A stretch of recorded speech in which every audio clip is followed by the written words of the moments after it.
Monsignore, un evento più unico che raro per la diocesi. Beh, diciamo, sono dei momenti importanti, non succede spesso, ogni tanto succede anche perché ci sono gli adeguamenti liturgici, le varie storie della Chiesa, ma è un evento molto molto significativo, non è una cosa ordinaria, è veramente una cosa straordinaria ed è un dono del Signore, sì. Don Paolo Barbisan, responsabile dei beni artistici e culturali della diocesi.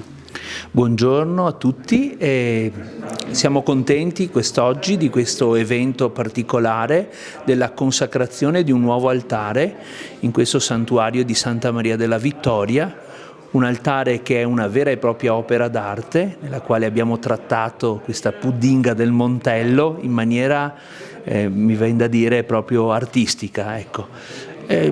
Sono segni importanti che ci parlano della nostra fede. L'altare è il segno di Cristo ed è insieme un'opera d'arte, quindi ringraziamo di questo momento importante per questa comunità e anche per questo territorio. Don Angelo, un evento eccezionale per la comunità. Sì, un evento eccezionale che è atteso da circa 6 anni, perché il progetto di adeguamento liturgico è stato avviato dal mio predecessore, io sono qui da 4 anni, mio predecessore Don Luigi Del Bello, che è presente qui questa sera, e abbiamo dovuto fare i vari passaggi necessari per arrivare a questo punto, vuol dire con le approvazioni della sovrintendenza, con le approvazioni della Curia Ufficio Beni Culturali, consigli parrocchiali, eccetera. Alcuni progetti sono stati accantonati, dopo abbiamo ripreso gli stessi progetti con modifiche particolari e a fine è venuto fuori questo tipo di realizzazione qua. L'evento è più consistente di quello che pensavamo, perché pensavamo una cosa molto semplice, e invece quando ho interpellato l'ufficio d'arte sacra, eccetera, ho detto no, bisogna chiamare il vescovo, il cancelliere, documenti, decreti, eccetera, quindi c'è un po' una burocrazia che è a servizio della celebrazione. Perché è un rito che è unico, si fa sempre quando nella chiesa parrocchiale arriva un altare nuovo, il rito va sempre presieduto dal vescovo, io non posso celebrare se prima l'altare non è stato dedicato o consacrato dal vescovo, quindi abbiamo concordato col vescovo questa elevazione.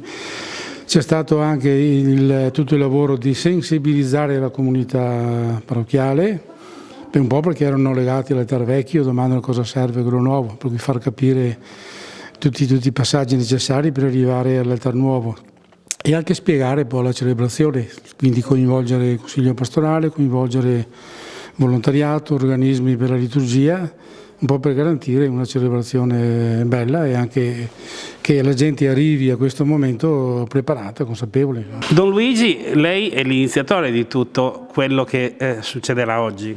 Sì, abbiamo avviato questa iniziativa col Consiglio pastorale, era nata l'esigenza di avere finalmente un altare stabile, ecco, bello, che si adattasse al santuario, ma poi ecco, io sono stato sostituito e quindi ho passato ad altri l'impegno. Sindaco Paolo Guizzo, un momento veramente intenso per la comunità volpaghese. Sì, sicuramente anche poi con la visita del Vescovo, questa è un'occasione per noi molto importante, come dicevo prima al Vescovo è una zona che a lui piace molto, è già la seconda volta che ci viene a trovare, diciamo così, in brevissimo tempo la cosa ci fa molto piacere.